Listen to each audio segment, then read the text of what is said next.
With these chat, AIs, these chat AIs, there's a chat GPT, by OpenAI, or the Bard by Google, or in this case, Bing AI, by Microsoft.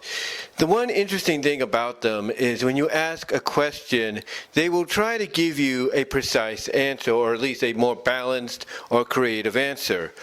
When you ask ChatGPT a question about something, and you ask that same question to Microsoft Bing and even Google Bard, they will all pretty much give you an answer that's similar to the other. Now, ChatGPT kind of gave me an answer and everything, but not, in total detail. Bard gave me an answer, and it was very similar, identical to what I would consider as probably the best answer, and that's from Microsoft Bing. You see, Microsoft Bing's AI gives you like 3 options to get, to get an answer from. The more creative option, the more balanced option, or more precise. Creative basically will kind of give you an idea and everything, but basically say, oh, this is why and everything, and the name, they'll say it's this and that and all that. Balanced will kind of like give you both sides of it, but not really.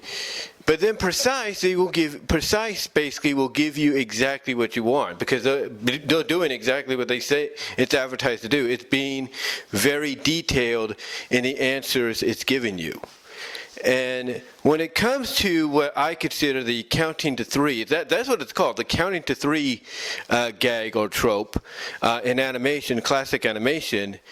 I've always been curious, exactly when did that come about? Like, how did this trope, this gag, if you will, because that's how it's noted as, a humorous gag, how did it come about?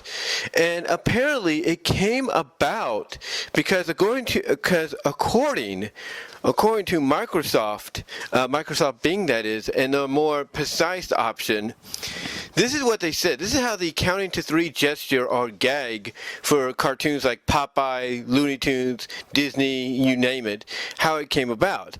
This is what they said, and I quote, and they got this from Reddit. Someone on Reddit.com even asked this, but this is what they said, and I quote, the counting to 3 gesture by characters who are drowning in classic cartoons like Looney Tunes is a humorous reference to an old piece of lifeguard advice.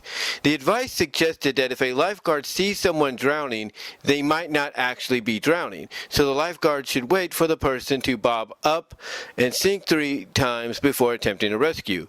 This advice was widely criticized and became sort of a meme, leading to its incorporation into cartoons as a joke. So basically, what you get from there is, what they're saying is because of the fact that this advice, was very bad advice, that basically this advice that the lifeguards were given, and apparently according to, I think, the more creative option of Microsoft, and I think even Bard said this as well, basically, this all was because at one beach, well, actually, they don't say what beach it was, but at one beach, that had lifeguards and everything, they were given the advice of, hey, just wait till the person goes up and down, 3 times, bobs up and then starts sinking 3 times, and then go attempt a rescue.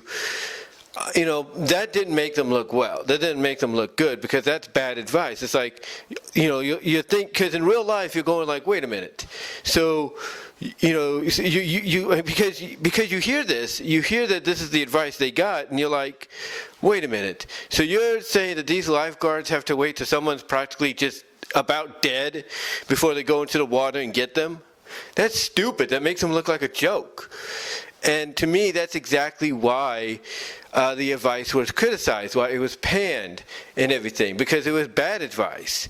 And of course, back then, what do you do with that bad advice? Even up to, I think, even today, if not in the late into the late 80s, early 90s, what do you do?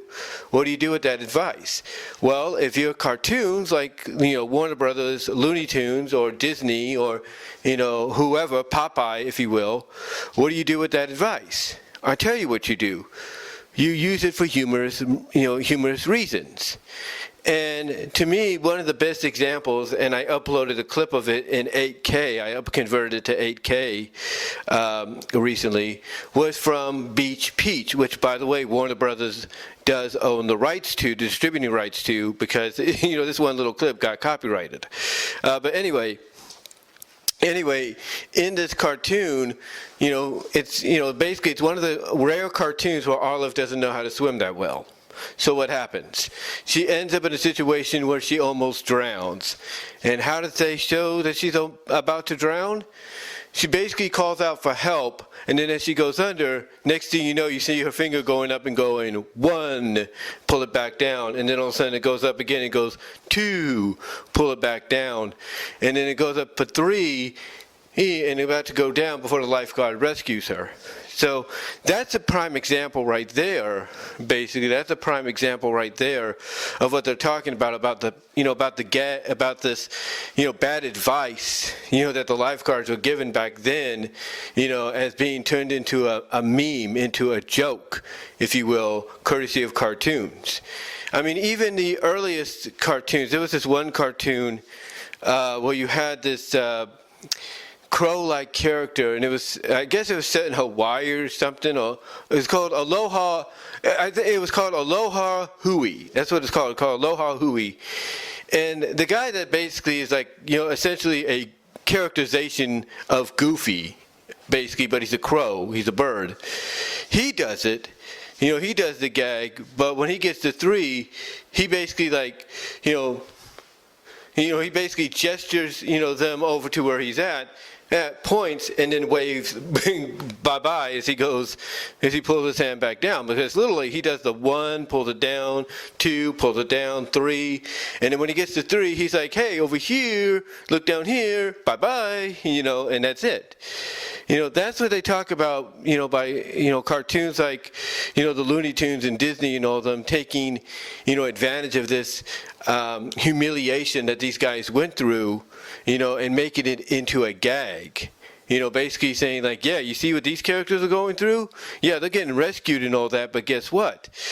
These characters, even though they're counting up 1, 2, and 3, why they're doing that? Because it's our way of basically, laughing at these lifeguards for getting bad advice. That's why when you grew up watching Looney Tunes or Popeye or even Disney, you saw that gag being used in that manner because of the fact that it's all based on a real life situation to where lifeguards, certain group of lifeguards were given bad advice on how to rescue people. Now, other outlets, AI outlets like ChatGPT, as I mentioned, they do give you good advice. Microsoft's more creative option when it comes to the AI on Bing gives you similar advice to where, they say that, outside of that, it's used as a visual gag. It's used to be humorous, if you will, to kind of get a laugh out of you, like, you're seeing, this character going and drowning in peril and all that, and you're thinking, somebody's going to rescue him, and then all of a sudden, this character who's drowning suddenly goes under, and all of a sudden, next thing you know, you see just a hand coming up going 1, 2, hand going up and going 1, pulling back down, 2, pulling back down, 3 possibly, and what's crazy is that you're supposed to get a laugh out of that because, you're thinking, wait a minute, if they're drowning, how are they able to do this? And basically what that's just saying is, hey, they're telling you, hey, this is all you're going to see of me right now before I'm done. Hello, I've been turned into a hand and all that, whatever the case is. It's just basically, long story short, it's used for, it's used for a gag and a trope, a humorous gag and trope, at that time. Now, we haven't seen it used for quite some time, and obviously because of the insensitivity about it, the cautionariness about it, so obviously that's why you don't see it in any of the cartoons nowadays at all. If you do, it's very, very rare that you see it. But yeah, basically, in closing, that's why this gag, this counting to 3 gag, where you see a character going underwater, and they can't really swim that well, and next thing you know, they're basically going under, and then the next thing you see of them is one of their hands coming up, doing the 1, 2, and 3, gesture, in closing, it's basically, hold on for a second. Okay, almost got tongue-tied, almost lost my train of thought there. But anyway, in closing, that's why you see this. You see this gag here because it's based on that bad advice those lifeguards got. And like I said, you rarely see it nowadays because of the fact that it is insensitive, it's very cautionary, and it's not something that would, in today's society, be looked at as funny or humorous, if you will. But anyway, let me know what your thoughts are. Let me know what your thoughts are on the whole counting to three gag and trope gesture, if you will. What were your thoughts when you first saw it in a cartoon and everything? What was the first thing that went through your mind? Were you laughing? Were you like, what is this? And when did you find out maybe the truth behind it? Historically. Let me know. And again, I do apologize if I almost got tongue-tied and almost lost my train of thought there. As you probably saw or will see in one of the videos, I did rearrange my room a little bit, so I'm a little tired now. But anyway, guys, let me know what your thoughts are. Comment down below. Live chat during the premiere. And until next time, I'll talk to you all later.